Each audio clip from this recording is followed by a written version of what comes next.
Universitas PKI. Apakah analisa ini objektif, ilmiah, tidak masalah ya.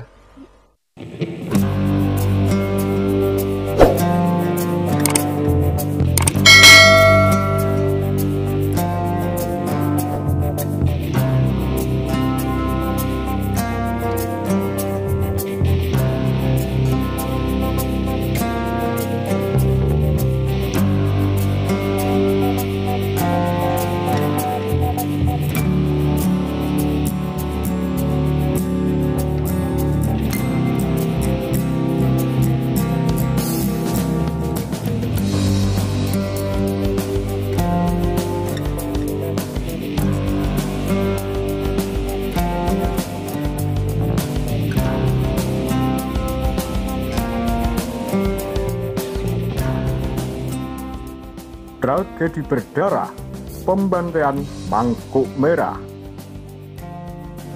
PGRS Parakou dibantai karena dituding terlibat komunis.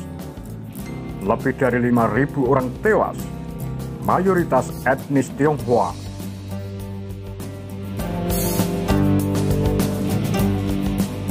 Peristiwa G30S 1965 tidak hanya berbuntut pada pembantaian terhadap orang-orang yang dianggap antek PKI di Jawa, tapi yang tak kalah mengerikan terjadi juga di Kalimantan. Pada akhir 1967 hingga beberapa bulan setelahnya menjadi masa-masa mencekam bagi warga keturunan Tionghoa di Kalimantan bagian utara dan barat. Terjadi pengusiran dan pembantaian massal. Ribuan orang peranakan Tionghoa tewas dan puluhan ribu lainnya terpaksa mengungsi. Dan tak sedikit yang mengungsi pun meregang nyawa.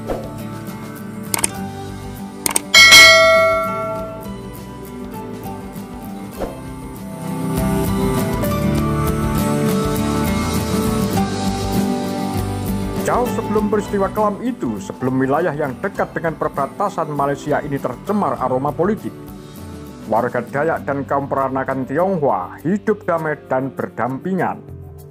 Bahkan kedua etnis berbeda tersebut sudah menjalin ikatan persaudaraan yang kuat. Namun semua itu berubah. Hubungan harmonis antara warga Dayak dan Tionghoa sirna setelah terjadinya gerakan 30 September 1965. Citra Presiden Soekarno merosot karena dianggap membela Partai Komunis Indonesia. Di sisi lain, pengaruh Soeharto kian menguat dan menyerukan pembersihan total terhadap mereka yang dituding terlibat gerakan tersebut. Gelombang politisasi yang panas di tingkat nasional akhirnya sampai juga ke Kalimantan bagian utara atau yang dulu masih termasuk wilayah Kalimantan Barat. Hal ini akhirnya berubah peristiwa yang kelam dalam sejarah Indonesia. Peristiwa pembantaian Mangkuk Merah, pihak tentara disinyalir berada di balik peristiwa yang terjadi pada 1967.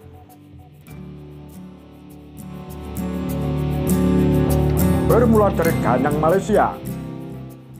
Sejak awal dekade 1960-an, Presiden Soekarno mulai mengobarkan semangat Ganyang Malaysia karena negeri jiran yang dianggap antek Inggris itu berambisi membentuk Federasi Malaysia.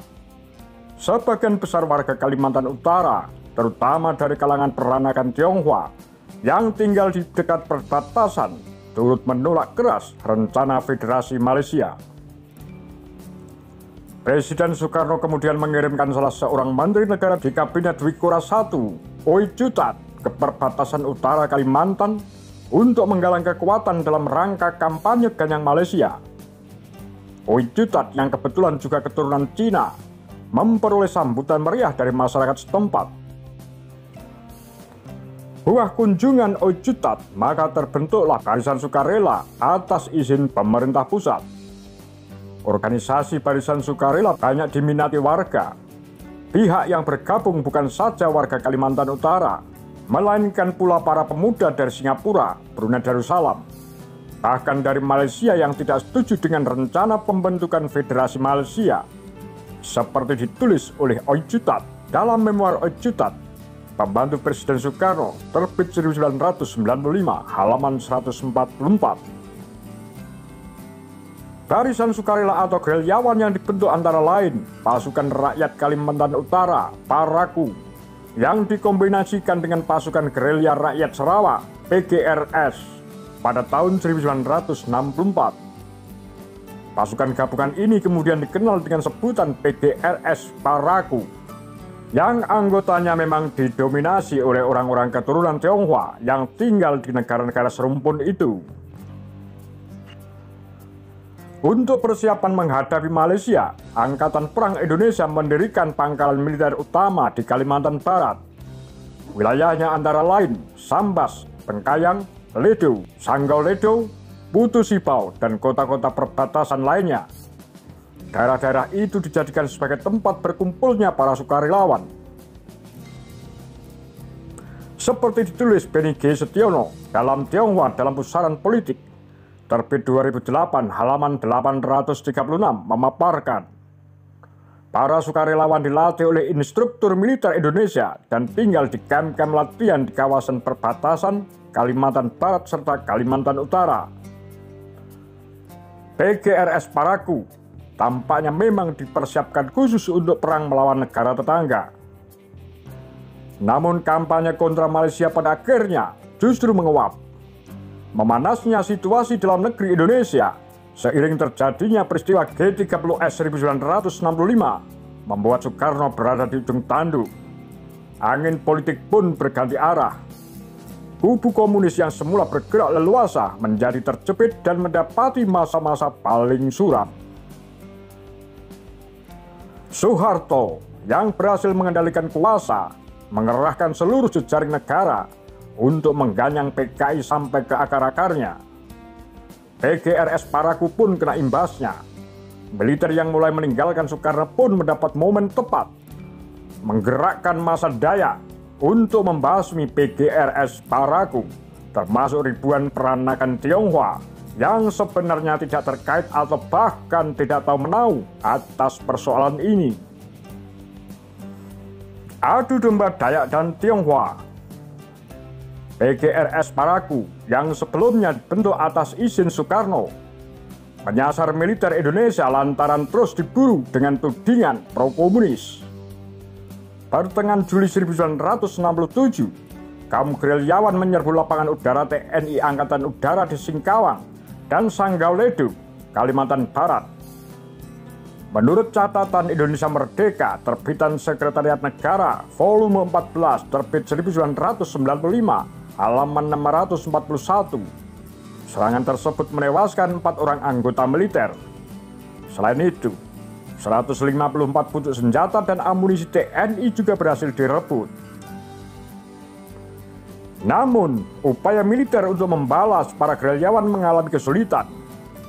Suparman, melalui tulisan peristiwa Mangkuk Merah di Kalimantan Barat tahun 1967, mengungkapkan terbatasnya pihak militer setempat dalam persenjataan maupun jumlah personil memicu kendala serius. Di sisi lain, pihak gerilyawan PGRS PARAKU mendapatkan bantuan dari kaum pedagang perantara di pedalaman. Mereka menjadi penyuplai logistik dan kebutuhan para gerilyawan. Pemerintah pusat yang kala itu berada dalam kendali Soeharto pun beraksi. Ancaman PGRS PARAKU yang diduga berbaur dengan kelompok komunis dirasa sudah amat mengkhawatirkan, sehingga diputuskan segera pengiriman pasukan bantuan. Seperti dikutip dalam MD Laoda dalam Politik Tiga Wajah, terbit 2013, halaman 121 mencatat, setidaknya ada 9 kesatuan militer yang diperbantukan untuk membasmi PGRS PARAKU dalam rangkaian operasi Sapu Bersih. Kondisi mulai mengarah kepada ancaman konflik SARA. Terjadi pembunuhan orang Dayak yang belum diketahui pelakunya di daerah Ledo, Seluas, Pahauman, Bengkayang, dan hampir di seluruh wilayah yang terdapat komunis etnis Cina. Situasi ini dimanfaatkan oleh pihak militer untuk menjadikan PGRS Parakou sebagai tersangka pelaku pembunuhan. Aroma politisasi sangat kental dalam konflik di Kalimantan Barat dan Utara kala itu. Masyarakat Dayak yang sudah terlanjur murka kemudian bertekad untuk membalas dendam dengan dukungan penuh dari TNI yang juga menghendaki pembasmian gerilyawan PGRS Parakou. Sehingga tragedi berdarah dikenal sebagai peristiwa Mangkuk Merah akhirnya terjadi. Memanasnya relasi masyarakat Dayak dengan warga keturunan Tionghoa di Kalimantan bagian utara dan barat dimanfaatkan betul oleh aparat. Militer pun meminta dukungan dari mantan gubernur Kalimantan Barat sekaligus tokoh yang sangat disegani oleh masyarakat Dayak, Johannes Chrysostomus Oevang Oray. Seperti diungkapkan Superman, orang-orang Dayak diimbau ikut berpartisipasi bersama tentara untuk menumpas PGRS Parakou. Militer melakukan propaganda dengan menyebarkan isu bahwa orang-orang komunis tidak menyukai sistem adat Dayak. Para panglima dari kalangan orang Dayak direkrut dengan dalih PGRS Parakou akan menguasai Kalimantan Barat. Disebutkan pula bahwa para pemuka Dayak diprovokasi dan ditanamkan pengertian PGRS Parakou adalah komunis yang tidak beragama dan orang Dayak tidak bisa hidup bersama-sama dengan komunis. PGRS Parakou disebut sebagai Cina Sarawak yang ingin memecah belah keamanan wilayah Indonesia. Melalui siaran Radio Republik Indonesia Pontianak 21 September 1967, Johannes Chrysostomus mengultimatum kepada warga peranakan Cina untuk meninggalkan wilayahnya dan pindah ke kota kecamatan terdekat. Pada 11 Oktober 67, diumumkan kepada seluruh kepala kampung agar menghadiri pertemuan besar dan bersiap-siap melakukan apa yang disebutnya gerakan demonstrasi. Belum diketahui apakah imbauan tersebut benar-benar datang dari Oray atau bukan. Namun R. Masri Sarip Putra dalam buku 101 Tokoh Dayak yang Mengukir Sejarah II meyakini pengumuman itu mencatat nama Oevang Oray. Pemberitaan provokatif tersebut muncul dari pelaksana penguasa perang daerah Peperalda dan Kodam 12 Tanjung Pura. Di luar persoalan intrik politik yang sangat mungkin terjadi kala itu, masyarakat Dayak di sana sudah tersulut tradisi Mangkuk Merah yang merupakan simbol dimulainya perang dalam tradisi Dayak pun disiapkan. James Setiawan dan Winston Neil Rondo dalam Merah Putih Tergadai di Perbatasan, terbit 2014, halaman 202 menjelaskan, Mangkuk Merah dipakai untuk media persatuan suku Dayak bila merasa kedaulatannya dalam bahaya besar. Panglima suku biasanya mengeluarkan mangkuk merah yang berisi arang, daun juang, bulu ayam, dan darah babi untuk diedarkan dari kampung ke kampung secara cepat.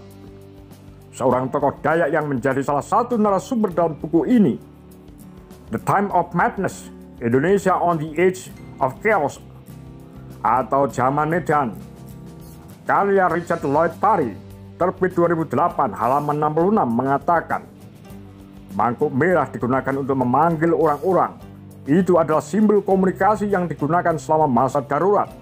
Ketika seorang membawanya dari satu suku ke suku lain, itu berarti datang dan bantu kami.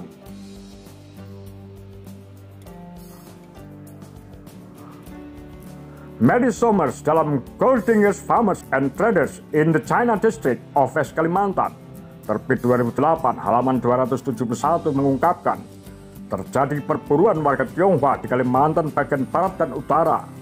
Pasukan Dayak menyisir satu demi satu wilayah permukiman warga peranakan Tionghoa, salah satunya pada akhir Oktober 1967, yang menyasar wilayah Anjungan, Mandor, dan Menjalin. Gerakan Mangkuk Merah berubah menjadi sentimen rasial dengan mengidentikan etnis Tionghoa sebagai anggota PGRS atau Parakou. Masyarakat dari etnis Tionghoa tanpa pandang bulu menjadi korban dari gerakan demonstrasi Aparat pun kewalahan membendung gerakan yang sudah meluas. Pada 14 November 1967, bergabung sejumlah subsuku Dayak lainnya dari pedalaman. Aksi kekerasan pun semakin besar. Herman Joseph van Houten dalam catatan seorang misionaris, Hidupku di Antara Suku Dayak, terbit 1992, halaman 285 mengisahkan, mereka bertindak di luar kontrol, membunuh bahkan dikabarkan juga memakan bagian tubuh kurban-kurban mereka. Sepanjang pekan-pekan berikutnya terjadi rangkaian pembantaian massal yang banyak menelan korban jiwa. Van Houten mengungkapkan, kekerasan mencapai puncaknya pada November 1967. Para penyerang dengan senjata berburu mulai membunuh orang-orang keturunan Tionghoa dan membakar harta bendanya. Toko-toko Cina dibakar dan mayat-mayat korban dibariskan di jalan. Menurut riset Superman, peristiwa Mangkok Merah diperkirakan secara langsung menewaskan 2.000 hingga 3.000 orang. Namun dampak secara tidak langsung diperkirakan lebih besar lagi. Dampak secara tidak langsung itu adalah terjadinya gelombang warga peranakan Cina yang mengungsi.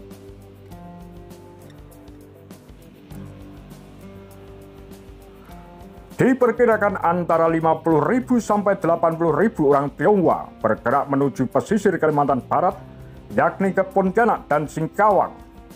Lebih dari 5.000 orang pengungsi tewas karena masalah kesehatan, kebersihan, dan kekurangan pangan, baik dalam perjalanan maupun meninggal dunia di tempat pengungsian. Belum lagi yang mengalami trauma hingga kini. 5.000 orang meninggal di pengungsian di Pontianak dan Singkawang lantaran minimnya fasilitas sanitasi, kesehatan, dan keterbatasan pasokan pangan. Ungkap Tony Wong, saksi hidup yang juga tokoh masyarakat Tionghoa di Kalimantan Barat. Setelah puluhan tahun berlalu, pelanggaran hak asasi manusia di Kalimantan bagian Barat dan Utara yang tergolong amat berat itu belum terungkap sepenuhnya. Peristiwa Mangkok Merah pada 1967 menambah daftar panjang tragedi kemanusiaan bernuansa politis dan SARA yang pernah terjadi di Indonesia. Apa pendapat Anda? Demikian Kura-Kura, Tagar Lambe Sundel.